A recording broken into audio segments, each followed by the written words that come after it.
Fala pessoal do nono ano, aqui quem fala é o professor Romiel e nós vamos hoje dar continuidade ao nosso assunto sobre o período entre guerras, que é na verdade o capítulo que é o capítulo 2 do nosso livro 2. Então, como já é de costume, já é hábito de vocês, todo mundo preparado aí com seu livrinho aberto, caderno, lápis, borracha, caneta, tudo que for necessário para que você possa fazer um bom acompanhamento aí nessa nossa aula digital, beleza? Então eu vou pedir para vocês abrirem o livro de vocês na página 27, tá? Todo mundo com o livro aberto na página 27, para que a gente possa dar continuidade, na verdade, a esse capítulo 2. Vamos recordar, vamos fazer aqui uma retrospectivazinha o que nós estamos falando. Nós estamos falando do famoso período entre guerras, que acontece entre os anos de 1918 e 1939. São ali praticamente 20 anos em que a Europa e o mundo passam por mudanças profundas. E essas mudanças acabam resultando numa nova guerra mundial.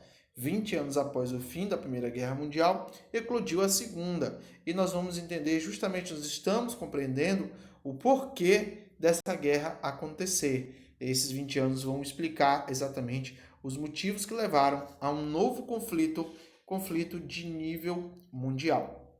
Nós já falamos um pouquinho sobre como era a economia na Europa no pós-guerra, uma Europa arrasada economicamente, com sérios problemas e precisando recorrer à economia dos Estados Unidos. Os Estados Unidos, então, ganhou muito dinheiro durante anos, justamente usufruindo dessa situação complicada em que a Europa se encontrava.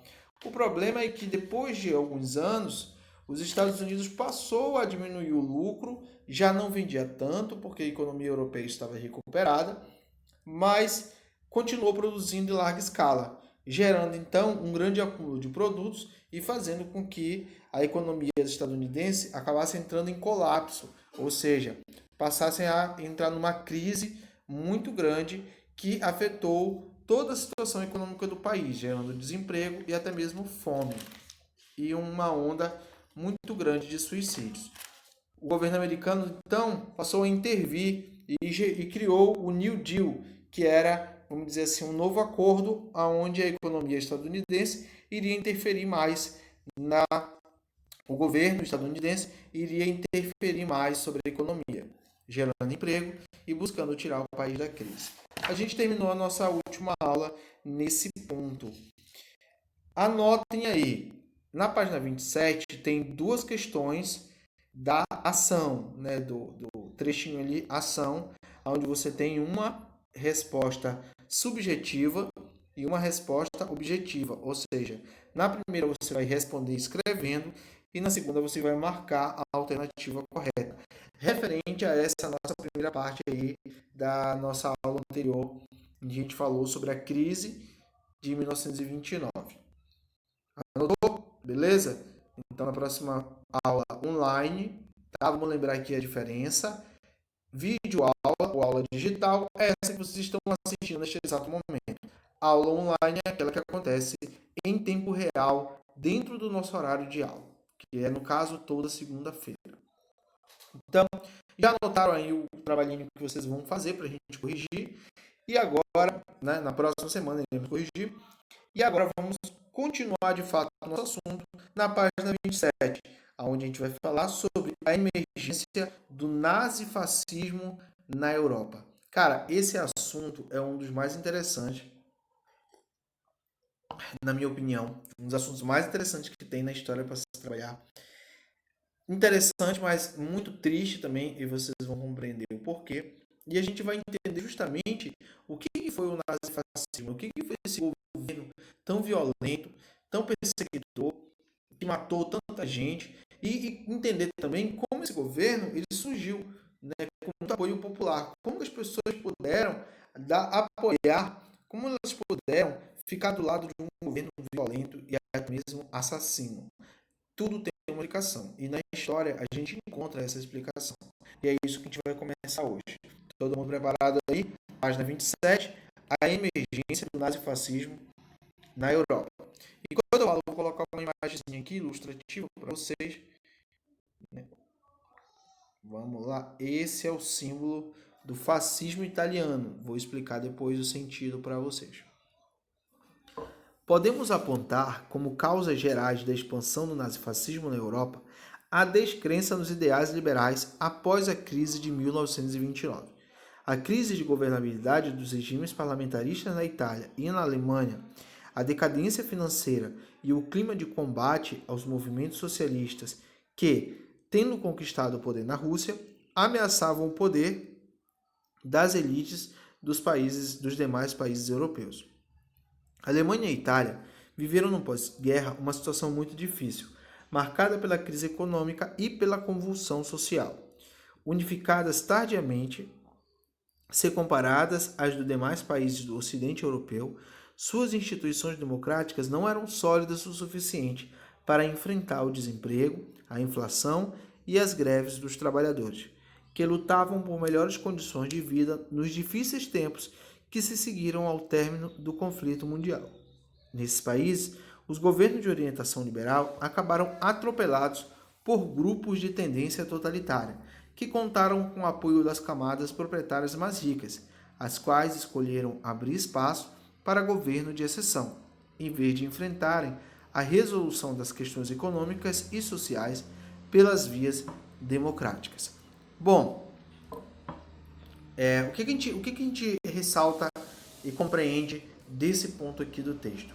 Que a Itália e a Alemanha não estavam sabendo lidar com o pós-guerra, com um período tão difícil de crise, de desemprego, de fome, de miséria. E essa situação desesperadora acabou dando espaço para o surgimento de governos que não agiam por vias democráticas.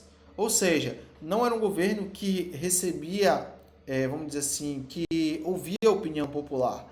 Não era um governo que respeitava a opinião do povo. Era um governo realmente que agia de forma autoritária e violenta, atropelando direitos civis, as liberdades individuais e estabelecendo governos ditatoriais, verdadeiras ditaduras. Então a gente já pode ver nesse ponto aqui justamente isso, de que a situação, a crise econômica e política e social que Itália e Alemanha estavam vivendo naquele momento permitiu o surgimento desses governos totalitários. Vamos continuar lá na página 28.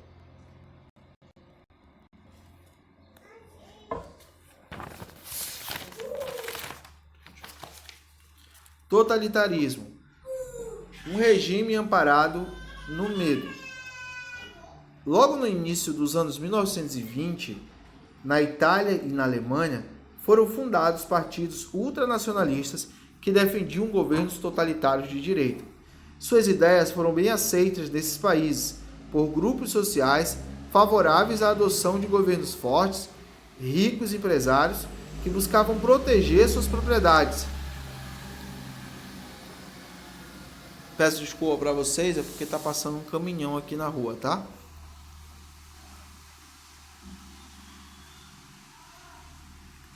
E manter uma posição de força diante das numerosas greves operárias, pessoas pertencentes às camadas médias da população que temiam perder seus bens e ser equiparadas às camadas pobres, e um grupo formado por desempregados, subempregados, trabalhadores braçais não especializados, além de muitos jovens que ainda não tinham conseguido entrar no mercado de trabalho.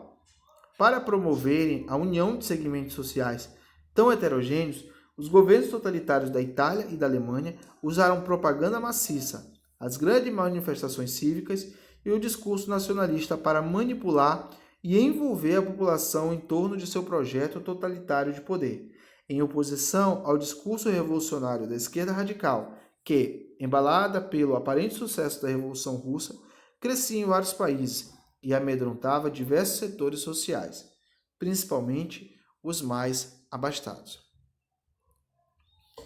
Ainda estamos tratando de modo geral, o totalitarismo. Ainda não entramos nos pontos específicos de Itália e de Alemanha. Então a gente vê que há características, em geral, que é justamente um governo totalitário que buscava ter domínio total sobre todas as esferas da vida daquelas pessoas. Então, ele exercia um domínio principalmente através do uso da propaganda e do uso da imprensa, gerando nas pessoas um sentimento de, vamos dizer assim, um sentimento de apoio e de até mesmo adoração aos líderes. A gente vai falar mais sobre isso, mas vamos começar falando sobre o fascismo italiano. Vou colocar outra imagem aqui na tela para vocês acompanharem a nossa leitura.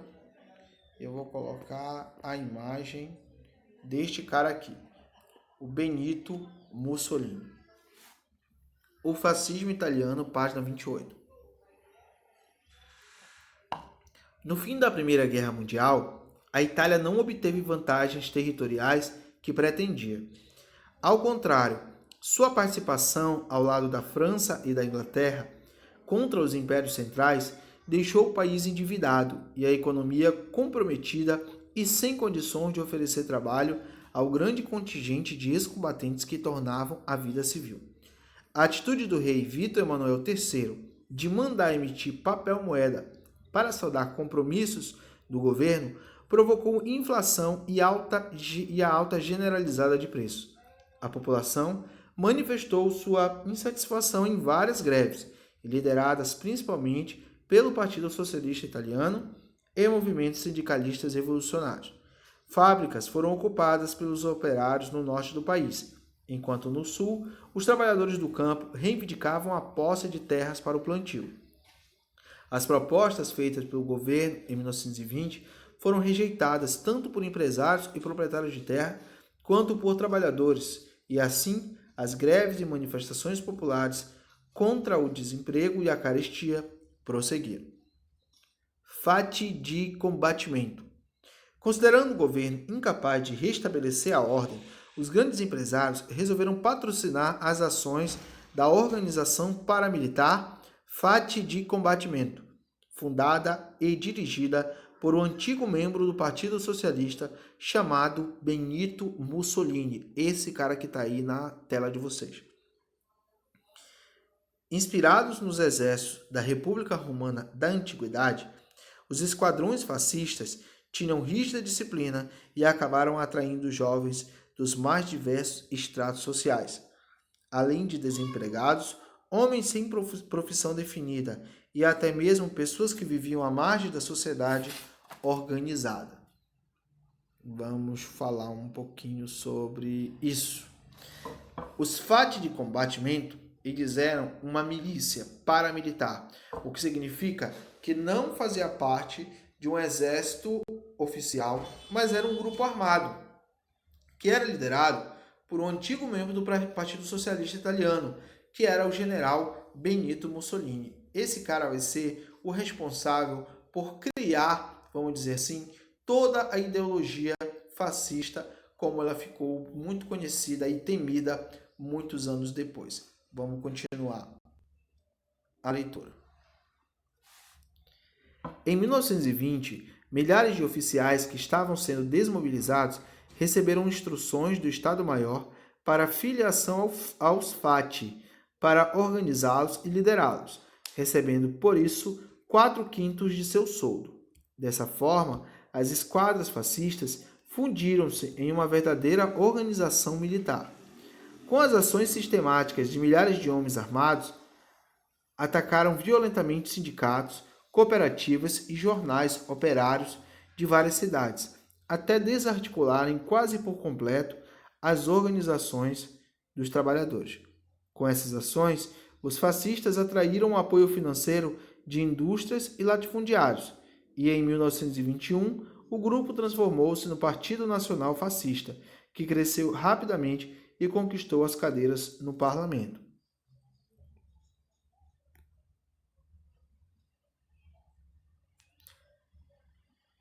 Sentindo-se suficientemente fortalecidos, Mussolini organizou a Grande Marcha sobre Roma em 27 de outubro de 1922, com o objetivo de tomar o poder pela força.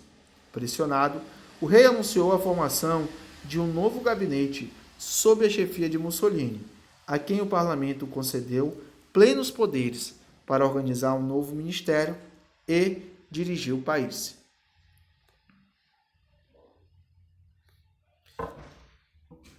Bom, pessoal, com o apoio dos grandes empresários, dos latifundiários, né, no caso, os grandes proprietários de terra, e também usando a força dos camisas negras, que são essas pessoas que eu coloquei aqui na imagem para vocês, vou mostrar de novo.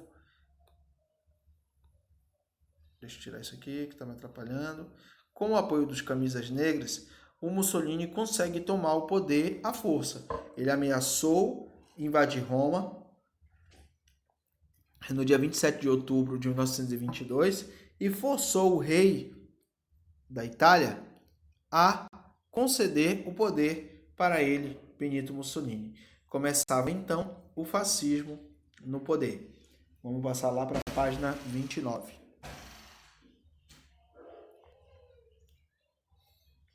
No controle do governo, Mussolini desencadeou violenta perseguição a todos os que tentavam se opor a ele, fraudou eleições, dissolveu todos os partidos de oposição, principalmente os de esquerda, fechou jornais e impôs severa censura à imprensa. Aqui ainda na página 29, a gente tem um box aqui do lado que traz novamente a imagem do fascismo.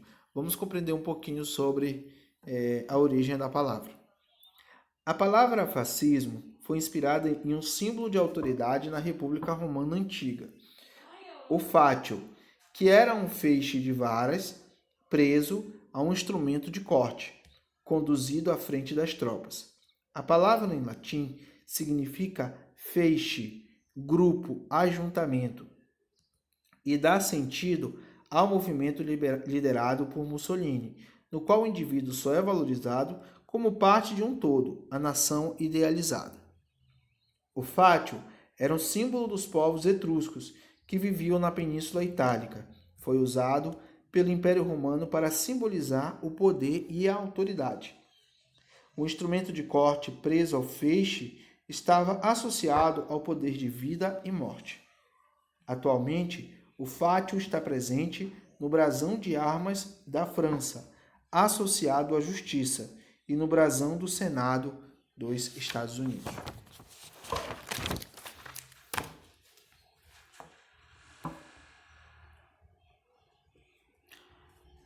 Lá na página 30, a gente vai concluir essa primeira parte nossa sobre o fascismo italiano. Passou a governar por decretos, colocando em funcionamento um Estado interventor e autoritário. As greves foram proibidas e os sindicatos transformados em corporações de operários, patrões e representantes do governo. Foram criados uma polícia secreta, um tribunal para crimes políticos, além de órgãos de propaganda e de censura, todos muito ativos no Estado totalitário instalado por Mussolini. O governo fascista italiano exerceu rígido controle sobre todos os meios de comunicação de massa. Nesse aspecto, o rádio teve grande importância, porque foi muito usado pelo regime para atingir as camadas populares analfabetas em sua maioria. No entanto, pela situação de miséria do país, sua utilização para doutrinar a população só funcionou bem a partir da segunda metade da década de 1930, quando aparelhos de rádio foram instalados em escolas, em edifícios públicos e na sede do partido. Como outros países, a Itália também foi atingida pela crise de 1929, com falências e desemprego. Além de redobrar a vigilância policial para impedir agitações sociais, o governo passou a construir grandes obras públicas para gerar empregos. A produção de armamentos também foi incentivada, uma vez que criava novos postos de trabalho, e era necessária para a execução do plano de Mussolini de formar um grande império colonial. Em 1935, a Itália invadiu a Etiópia e foi considerada agressora pela Liga das Nações. Pouco depois, os italianos fariam alianças com outros governos totalitários, prenunciando um novo conflito mundial que teria início em 1939. Bom, pessoal, o governo fascista ele vai se instalar e passar muito tempo na Itália, colocando em prática seus planos de expansão territorial, de aumentar o seu território. Olha só, eu vou deixar um outro deverzinho para vocês. Anote lá. A página 31 tem o interpretando uma questão, duas questões. Eu quero elas respondidas na nossa próxima aula online, tá? Então, galera, 2 trabalhinhos para vocês desenvolverem aí. E quando a gente se vê novamente, eu já quero isso corrigido na nossa aula online. Beleza? Então, um grande abraço e até mais.